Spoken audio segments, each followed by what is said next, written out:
Lisons au nom du Seigneur Jésus-Christ, Matthieu 8, versets 23 à 25. La Bible dit, tu as mis le micro ici, non?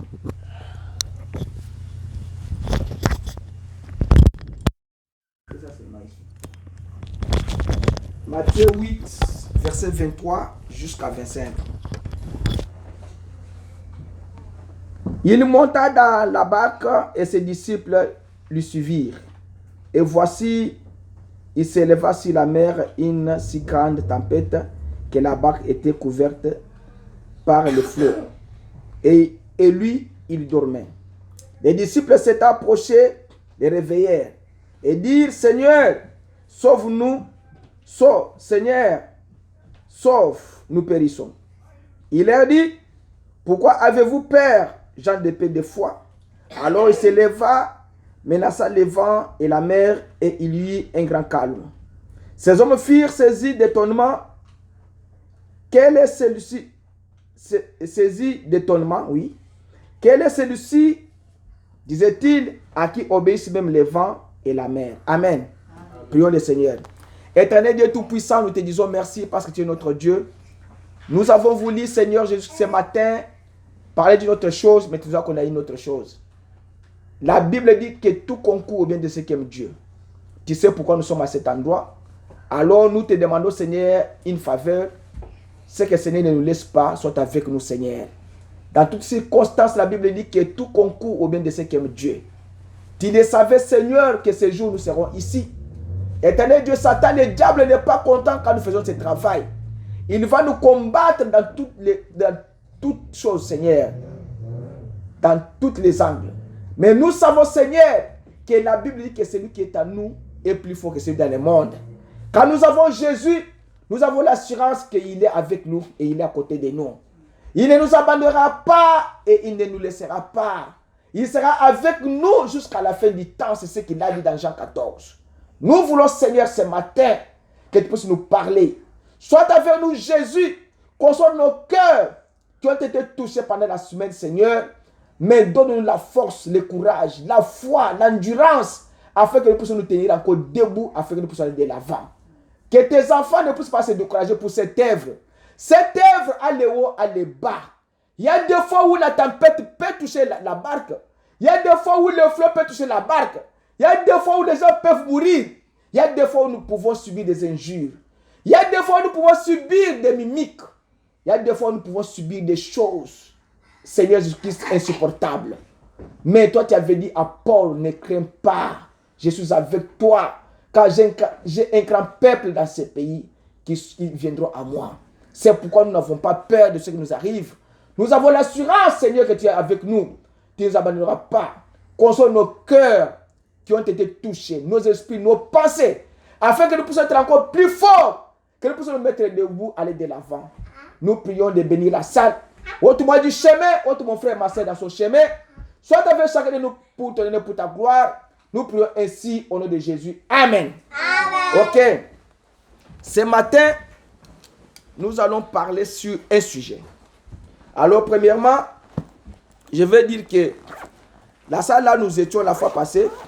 Cette dame-là ne veut pas que nous puissions œuvrer là-bas. Alors, elle préfère mettre les danses là, des filles là qui dansent avec des caleçons au lieu de mettre l'église. C'est pourquoi nous sommes en train de faire des démarches avec Verdi.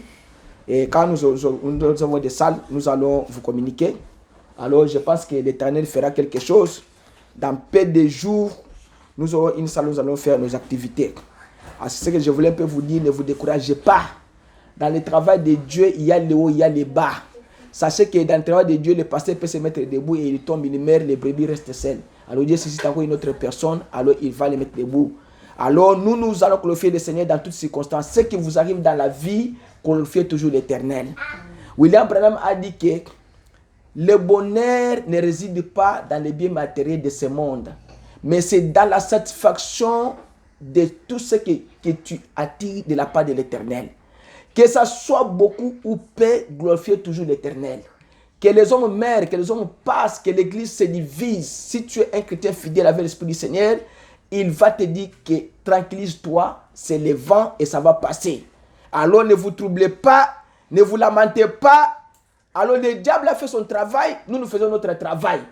Mais quelque part, quand le diable fait comme ça, Dieu a déjà quelque chose qu'il a déjà prévu pour vous afin que vous puissiez être dans de bonnes conditions. Ne vous découragez pas. Alors, nous allons combattre parce que nous sommes des combattants du Seigneur afin que nous puissions remporter cette victoire. Paul a dit que la couronne de gloire m'est réservée ce jour-là. Il ne faut pas vous décourager, allez dès l'avant et priez le Seigneur va vous fortifier encore. Alors ce matin, quand j'ai appelé les autres sœurs là, ils ont dit que non, ils ont des problèmes des habits, ils vont faire les trucs. Bon, c'est pas un problème. Alors, l'église, on ne force personne. La vie éternelle ne force personne. Vous pouvez être 2 ou 3. Je peux vous lire la Bible que Paul avait trouvé quelqu'un avec sa femme. Il leur avait prêché, mis l'église à sa maison. Paul est parti, 2 personnes sont restées. Quand il est revenu, il a trouvé qu'il n'y avait pas de personnes. Il y avait beaucoup de gens dans cette maison-là. Ils ont aussi prêché les autres. Alors, le problème de venir à l'église, c'est un problème individuel. Alors, un problème qui concerne votre destination éternelle, votre vie éternelle.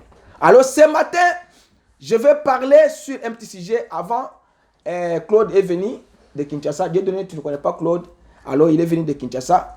Bon, quand les autres personnes viendront le dimanche prochain, on va aussi les présenter qu'il est venu de Kinshasa. Alors, il est avec nous ici.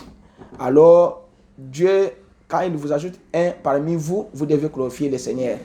Alors, comme vous étiez aussi venu, lui aussi est venu. Il y a aussi une autre personne qui viendra aussi. Il y a une autre sœur qui viendra. C'est comme ça que l'église continue. Il y a des gens qui entrent, il y a des gens qui sortent. L'église, c'est comme ça. C'est là qui entre et c'est là qui sort.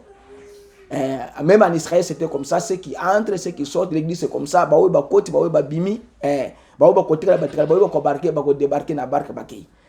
quand les autres seront là le dimanche prochain, on va se présenter encore pour la deuxième fois encore que c'est notre frère qui est venu de Kinshasa. Alors, ce matin, je dois prêcher si allons et réveillons Jésus. Vous comprenez? Amen. Dans la tête d'un chrétien, son Jésus dort. Le Jésus là qui dort n'est pas le Jésus qui est vivant au siècle des siècles. Le Jésus là qui dort, c'est un esprit chrétien qui dort en toi. Qui ne veut pas que tu puisses glorifier ton Seigneur.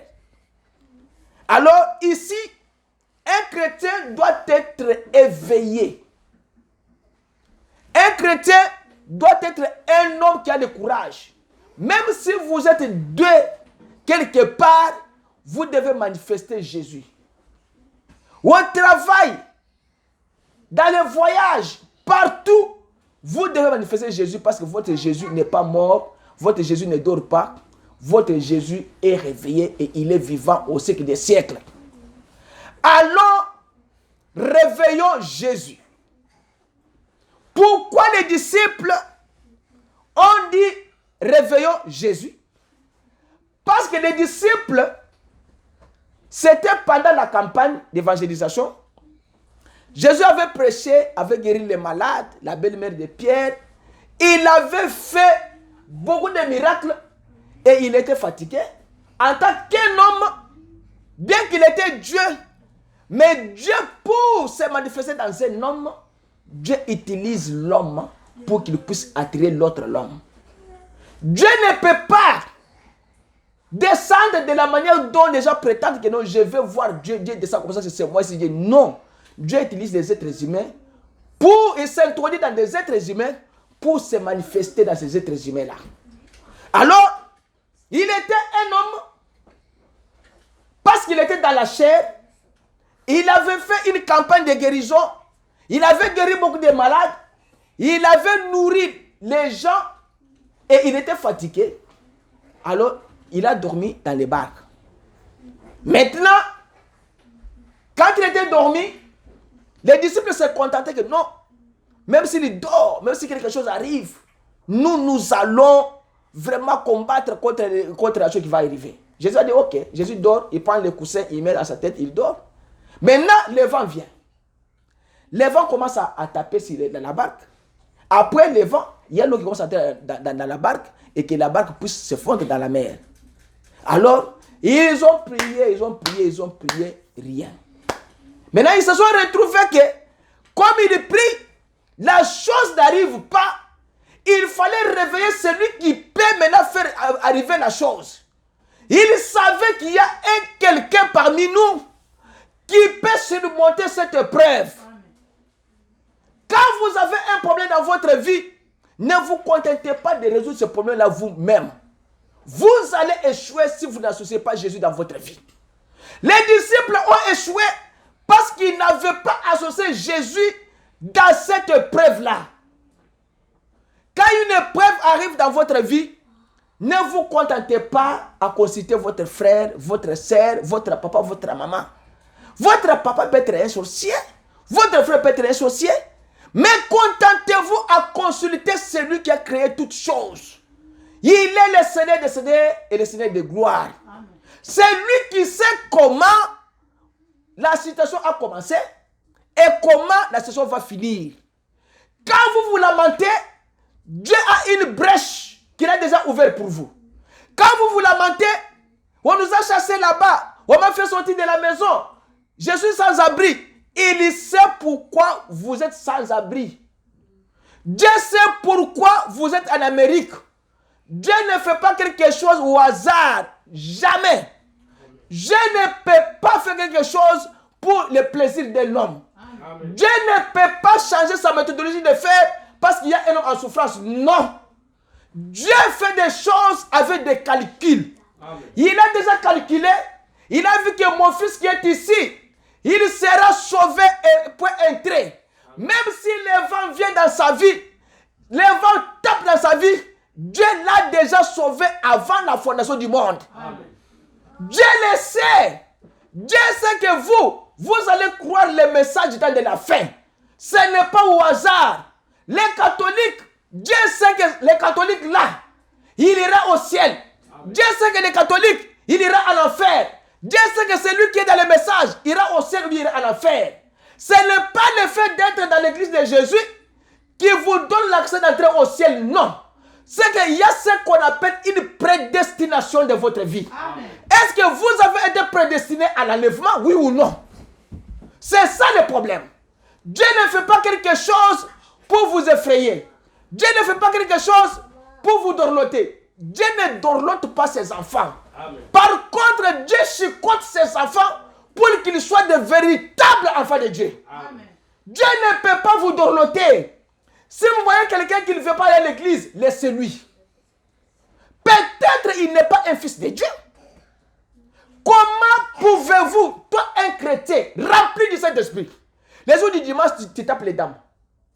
Dimanche, c'est que tu n'es pas prédestiné à aller au ciel. Amen. Parce qu'il y a les 10 commandements là-bas. Troisième commandement, observez quoi? C'est le troisième commandement, hein, frère Lucien. Comment, c'est quoi? Remember the Sabbath. Hein? Yeah. Ah, troisième commandement, non? C'est que les jours du dimanche, quelqu'un ne peut pas travailler. Travaille après culte. Mais si tu vois quelqu'un qui commence à faire des choses les jours du dimanche, c'est que son cœur n'est pas à Dieu. C'est pourquoi Dieu ne fait pas quelque chose au hasard. Dieu sait pourquoi il t'a envoyé dans cette famille-là. Tout le monde dans cette famille-là n'a pas écrit le message. Pourquoi seulement toi? Tout le monde dans cette famille-là, ils n'ont pas cru en Jésus. Ils fument, ils boivent, ils courent avec des femmes. Mais qui t'a dit toi de te marier normalement? Qui t'a dit toi de croire en Jésus et de te marier normalement, de ne pas courir avec les femmes pour vivre dans le débauche? Vous savez, en Amérique, il y a beaucoup de gens qui ont mis les enfants illégitimes sans le savoir. Quand tu prends une femme, tu ne la maries pas, cet enfant est illégitime. Ça, vous devez le savoir. Ça, c'est la Bible qui le dit. Et cet enfant est en danger devant l'Éternel parce que la Bible dit que cet enfant ne peut pas entrer dans le royaume de Dieu après 400 ans. C'est que cet enfant-là, quand il est né, en 2000, comptez 2000, 400 ans plus tard, ça sera en 2600, 400, quelque chose comme ça. C'est que vous mettez cet enfant en danger. C'est pourquoi les gens doivent savoir comment les faire les choses. Parce que Dieu ne fait pas des choses au hasard. Dieu calcule toutes choses. Amen. Il sait que toi, c'est cette femme qui te convient, tu dois la prendre. Amen. Tu verras que toutes les femmes vont passer devant toi. Il y a Pembe, il y a Mouindo, il y a Marcanine, il y a Bassem, il y a Mickey, il y a taille normale. Rien. Dieu va dire c'est seulement elle qui est ta femme. Dieu va dire seulement que c'est lui qui est ton mari. Mais qui t'a dit? Qui a fait qu'il puisse ordonner ces choses? William Branham a posé la question à quelqu'un. Comment l'arbre peut savoir qu'il est à sa mère? Ou bien comment on appelle ça? Il va... en anglais, sa mère and what? Printer? Hein? C'est comme ça? Il y a sa mère, il y a fall, il y a quoi Dieu donné?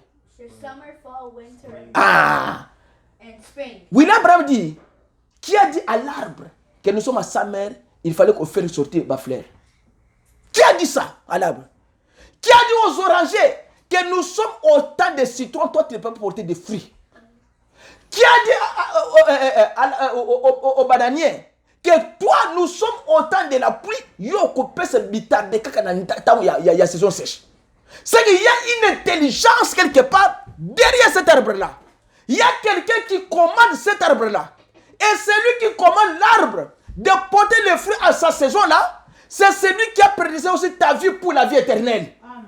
C'est celui qui a voulu que vous puissiez être un véritable enfant de Dieu rempli du Saint-Esprit. Car Dieu ne donne pas le Saint-Esprit aux incroyants, non. Dieu donne le Saint-Esprit à ceux-là qu'il a déjà prédestiné avant la fondation du monde. Amen. Si Dieu ne t'a pas prédestiné pour le Saint-Esprit, tu n'iras pas et tu n'auras pas. Parce que le Saint-Esprit, c'est un sceau éternel de Dieu. Amen. Le dernier sceau que Dieu a mis sur l'homme pour lui donner l'accès au ciel, c'est le Saint-Esprit. Amen. Maintenant, tu n'en as pas, tu n'es pas prédestiné à l'avoir. C'est pour vous dire, les choses qui arrivent dans votre vie, Dieu connaît toutes choses. Amen. Quand le vent a tapé sur la barque, Dieu savait que je dois les mettre à l'épreuve. Pour voir s'ils vont. Ils ont cru à ce que j'ai fait hier, j'ai fait ce matin, ou bien ils ne vont pas croire. Alors, le Dieu là, qui dormait sur la barque là, lui là, c'est lui qui avait créé le monde. C'est lui qui a créé les étoiles. Il a créé le soleil, les hommes et tout. Il a créé même les vents. Mais comme lui c'est le maître potier, il avait le droit sur l'argile pour former tout ce qu'il a dans sa tête. Il devait automatiquement annuler les vents. C'est pourquoi Jésus, quand il est le créateur de toutes choses, il a le pouvoir sur la chose que lui-même a créée. Amen. Parce que toi, quand tu mets un enfant au monde, tu as le pouvoir sur cet enfant-là. Tu as la parole sur cet enfant-là. Non quoi hasard la parole sur l'enfant que toi tu as mis au monde. La tante, Coco, Tata Mos, ils n'ont pas de parole sur l'enfant que toi tu as mis au monde. Parce que l'enfant là est comme l'argent entre tes mains. Toi tu peux faire avec cet enfant là tout ce que tu fais. Tu peux l'amener dans l'école militaire. Tu peux l'amener dans l'école de médecine. Parce que c'est toi qui es le maître ou bien le responsable numéro 1 de l'enfant. Tata Mosa Koyate, comme il y a un ami qui m'a dit, moi j'ai mis au monde cette fille-là. J'ai mis au monde un enfant. Ce n'est pas mon mari qui vient donner le nom à l'enfant. C'est la tante qui vient avec le nom pour donner à l'enfant. Oh. Comment tante? Tu as eu le courage de venir donner l'enfant et le nom à mon enfant. Et la tante a fait sortir les quoi? Les poussières là, il a mis l'huile rouge là. Il a fait ça, il a frotté ici sur la main et il met l'huile sur l'enfant. Il dit ton nom aujourd'hui c'est telle personne. Ok, il était en train de mettre le mauvais esprit dans l'enfant. Et tous les enfants que la sœur met au monde, ce sont les tantes, ce sont les tata koulou, les tata qui viennent avec l'huile et besoin de la banawane. Or qu'ils sacrifiaient l'enfant sans le savoir. Comment toi tu es un père? Tu prends les enfants, tu donnes à ton oncle. Avec quelle autorité? Avec quelle parole? C'est pourquoi on vous dit, vous devez observer toutes choses. Observez la parole du Seigneur. Est-ce que la parole a dit que quand Abraham a mis au monde, c'est son petit frère qui était venu donner le nom d'Isaac? Non. Non. C'est lui, Abraham, qui a donné le nom. Quand Jean-Baptiste était venu, c'est l'ange qui a donné le nom. Quand Jésus est venu, c'est l'ange qui a donné le nom. Mais il y a yo combo ya banana yo, c'est les tétans moi aussi, les oncles qui viennent maintenant donner le nom à l'enfant. C'est que ce sont eux qui ont le pouvoir sur l'enfant. Mais ici nous parlons des chrétiens. Les chrétiens doivent avoir l'autorité sur toute chose qui est dans leur maison. Amen. Vous devez fermer toutes les entrées de vos maisons avec la parole. Amen. Je suis papa, je suis maman qui a mis ses enfants au monde. Yo tata moi, notre oncle paternel, tout ça, vous n'avez aucun droit. Toute parole que vous faites sortir sur mes enfants sont sans effet. Et vous bénissez les enfants. Alors, William Branham dit, dans la prédication, allez réveiller Jésus. Il dit que Jésus, il avait créé la terre, paragraphe 96. Les cieux et la terre dans 6 jours. Et le 7e jour, il s'est reposé. Comme il s'était reposé dans la barque, il dormait au début dans les Genèses. Après 6 jours de travail, Dieu se reposa. Alors il avait fait un grand travail de la campagne d'évangélisation. Alors il s'est reposé parce qu'il était fatigué. Oui, la Bible dit, il était dans le monde et le monde a été créé par lui et le monde ne l'a pas connu. Donc, peut-être qu'il s'est reposé entre des réveils. Juste comme il s'était reposé entre la Genèse et sa venue. Voyez, se reposant un peu, alors pendant qu'il essayait de se reposer et que les disciples avaient oublié qu'il était avec eux, et alors des troubles ont surgi. C'est que les chrétiens, quand ils marchent, ils oublient que Jésus est avec lui. Ils croient que, Seigneur, comme je suis ici, vraiment, j'ai manqué l'église, Seigneur, vraiment, tu n'es pas avec moi. Non, Jésus est avec toi partout où tu passes. Partout où tu passes, il est avec toi. Les gens commencent à oublier. L'église commence à oublier qu'il a Jésus. L'église commence à prendre, comment on appelle ça? À prendre des habitudes qui ne sont pas dans la parole du Seigneur. L'église commence à emprunter des choses du dehors, il remet ça dans l'église. Il y a une femme qui vient avec les cheveux kaki, lui voit ça, et un chrétien va aussi faire les cheveux kaki, il remet ça à l'église. Il a oublié que Jésus est là. Un chrétien a oublié son droit d'aînesse. Il vend son droit d'aînesse, Jésus n'est pas là. Comme Jésus tarde à venir, je peux copier les talons, je peux copier les pantalons, je peux copier les cinglés, je peux copier la culotte. Non, un chrétien ne peut pas oublier que Jésus est là. Amen. Jésus est à côté de vous chaque jour. Amen. Mais vous vous faites oublier par Jésus vous-même. Amen. Il dit, c'est à ce moment-là que ça commence quand vous oubliez Jésus.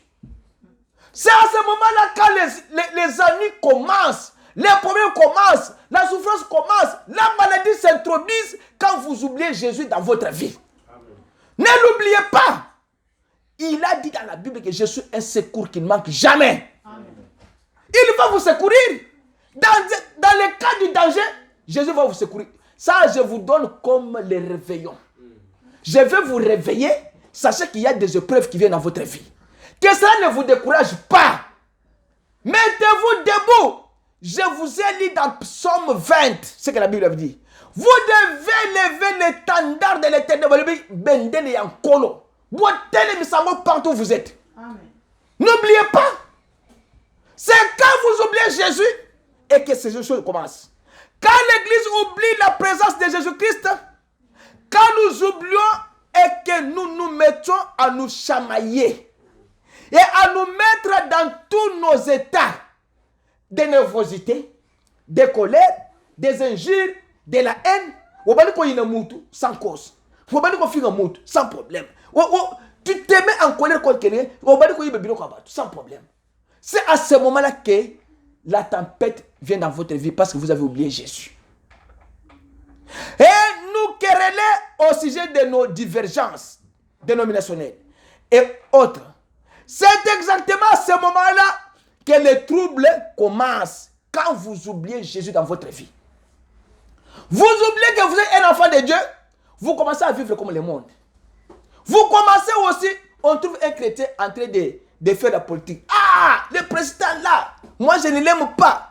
Un frère en Christ qui dit qu'il n'aime pas le président de la République, c'est bien.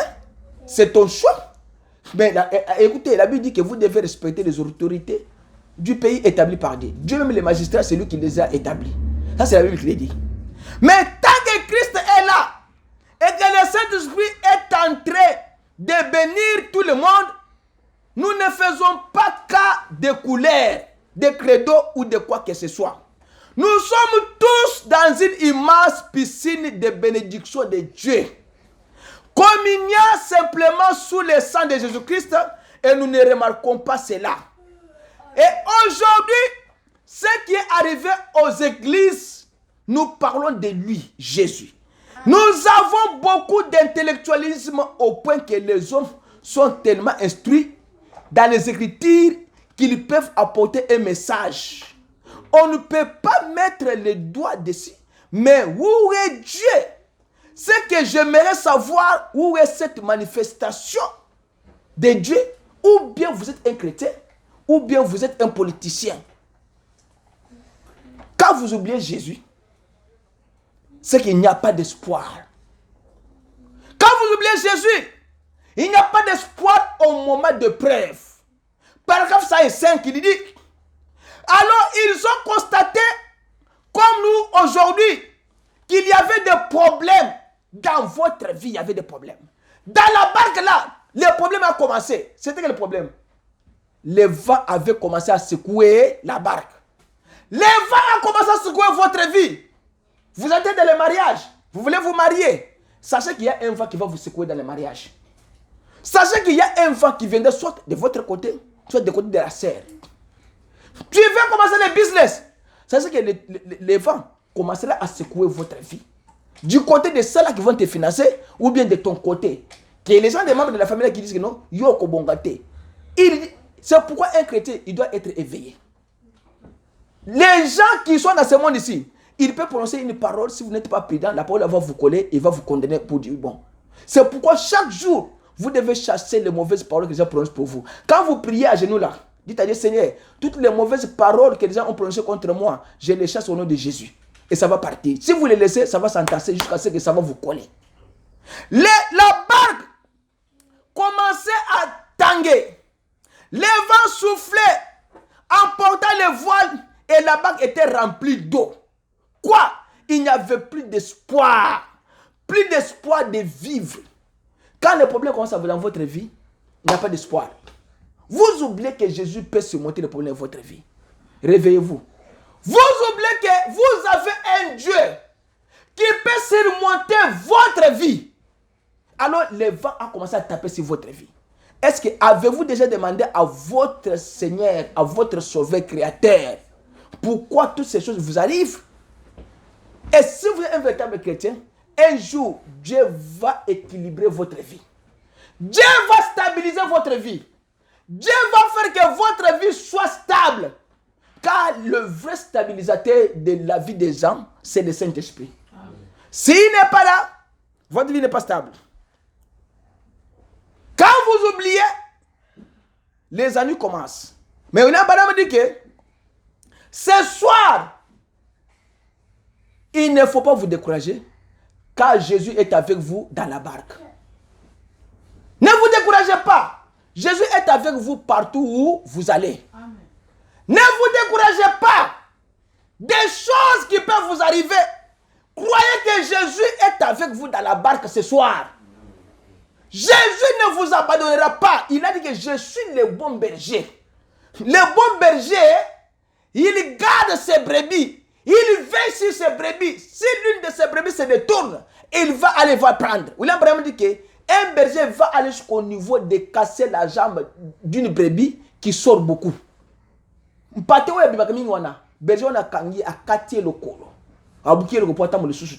C'est ce que Dieu avait fait avec ces gens. Dieu voit que tu es son fils. Tu viens à l'église, tu pars. Tu viens à l'église, tu pars. Tu n'as pas une vie spirituelle stable. Dieu va faire quoi? Dieu va te couper les jambes. Dieu peut te couper les oreilles. Il peut te trouver les yeux pour que tu ne puisses pas sortir encore. Il est le maître de tout. Au ciel, tout le monde a des yeux. Si tu enlèves les yeux sur le monde, il peut te donner ça au ciel. Il dit, les dieux qui a résisté les morts, les dieux qui a guéri les malades, les dieux qui remplit du Saint-Esprit, chose que nous avons vu se faire. Et donc, les mêmes, aujourd'hui, il est ici même dans la barque. Il est ici avec nous. Voici Jésus avec vous tous les jours. Amen. Il ne vous abandonnera pas. Ne croyez pas que quand vous êtes au travail là-bas, il est resté dans la maison de frère Bertin, ou bien dans la maison de frère Dieudonné, ou bien dans la maison de frère... Non, non, non, non. Il est avec toi partout. Il dit, il est avec toi tous les jours.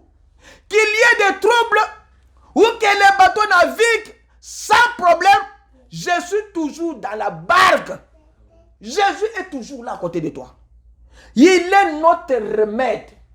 Quand maintenant nous souffrons et nous avons le problème de la maladie, Jésus c'est lui le remède qui doit maintenant enlever la maladie à nous. Amen. Ma maladie ne se termine pas. Non, la maladie c'est un démon. Jésus n'a jamais appelé la maladie. Jésus a appelé ça démon. C'est pour chasser les démons par sa parole. Rappelez-vous donc, paragraphe 122, il est toujours avec nous. Tout pour remédier à ce que le diable peut déclencher. Le diable peut déclencher un combat dans votre vie et toi tu dors toujours. Quand tu dors, le diable a déjà déclenché le combat depuis longtemps. Un chrétien qui dort et qui oublie Jésus, le diable a déjà déclenché le combat depuis longtemps. Maintenant, il est ici même. Nous avons cela ici même. Les troubles, mais le maître est dans la barque. Très bien. Si on a un problème auquel le médecin ne peut pas remédier, rappelez-vous, il est ici. Et si nous ne l'oublions pas, n'oubliez pas, il est dans la barque. Et quand il va se réveiller, Jésus veut que, tel que vous êtes là, vous puissiez avoir une autorité sur tous les démons. Amen. Un chrétien qui n'a pas l'autorité sur les démons, ce sont les démons qui ont l'autorité sur lui. C'est ce qu'on appelle l'autorité de l'épouse. L'épouse a le pouvoir. William Branham a donné un exemple. Un caporal ou un policier qui est dans la cité en train de mettre l'ordre.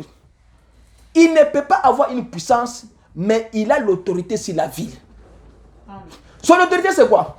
Tout le monde qui fait faux pas comment on appelle ça? Code de conduite de la route, il donne les tickets. Donc il a l'autorité venant de supérieur. Moutounio, son collègue fait rouge, peut se ticket. Mais il n'a pas la puissance ou le pouvoir, mais il a l'autorité. C'est cette autorité-là que l'église ou un chrétien doit avoir. Amen. C'est qu'on dit l'autorité de l'épouse. Il dit, quand un homme ou une femme est du baptême du Saint-Esprit, peut-être qu'il ne sait pas lire son nom écrit en grand par manque d'instruction, mais il a l'autorité de la part de Dieu. Quand il est un fils de Dieu, tout fils de Dieu a une autorité de la part de son Père. Amen. Parle! Dis-toi, démon, tu n'as pas d'autorité sur moi. Jésus a dit que toute autorité m'a été donnée. Je vous le donne. Toute puissance m'a été donnée, je vous le donne. Amen. Laissez-les utiliser cette autorité, se lever et dire stop. La chose va stopper. Les disciples, s'ils savaient qu'ils avaient une autorité, ils allaient stopper le vent. Mais comme ils avaient oublié que Jésus est là, l'autorité leur avait quitté. Vous voyez, madame dit que vous devez dire stop à la chose et la chose va stopper. Mais pourquoi la chose ne stoppe pas? La chose ne stoppe pas, c'est parce que vous avez oublié Jésus quelque part, dans la barque. Et votre Jésus dort. Alors, les roues de Satan vont cresser. Les freins aussi. Quelque chose se produira parce que le Saint-Esprit lui a donné l'autorité. Quand le Saint-Esprit vous donne l'autorité, vous voyez madame que les roues de Satan vont grincer. Et les freins vont se stopper.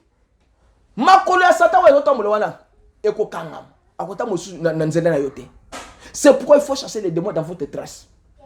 Il faut enlever Satan sur votre chemin. Avec l'autorité de la parole que Dieu vous a donnée. Il dit, à mon nom, ils chasseront des démons. C'est ça.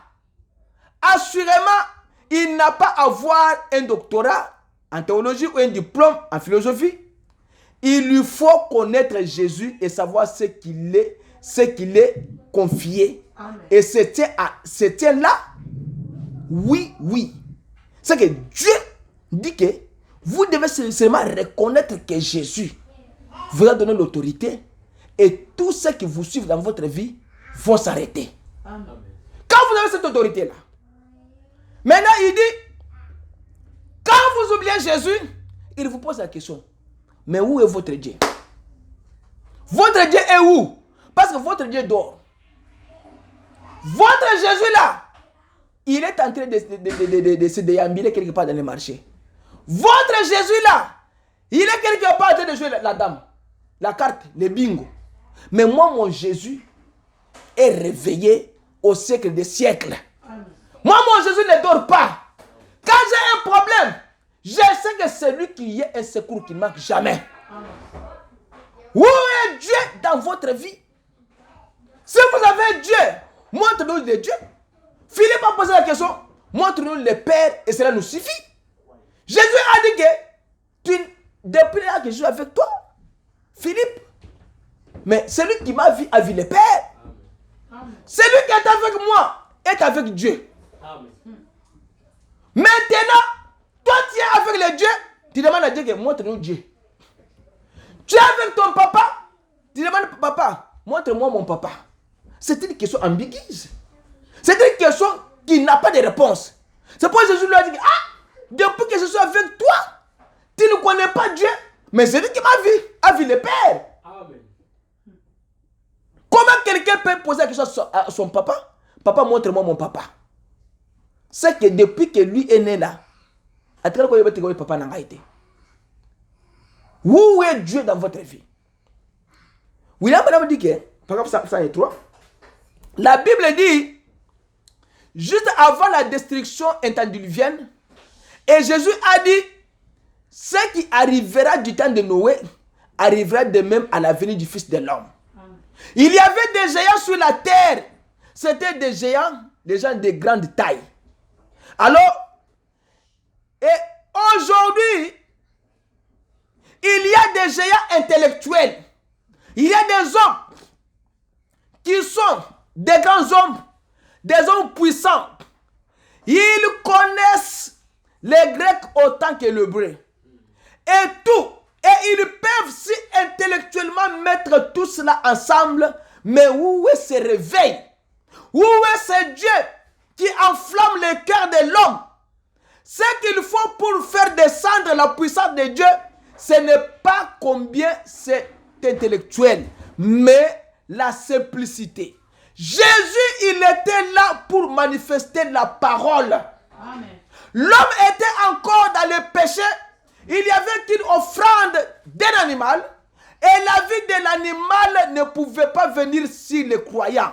Parce que c'était un animal. Amen. Et celui-ci était un être humain. Amen. Dieu là, il était dans cet homme-là, Jésus. Amen. Pour manifester sa parole. Et l'animal n'a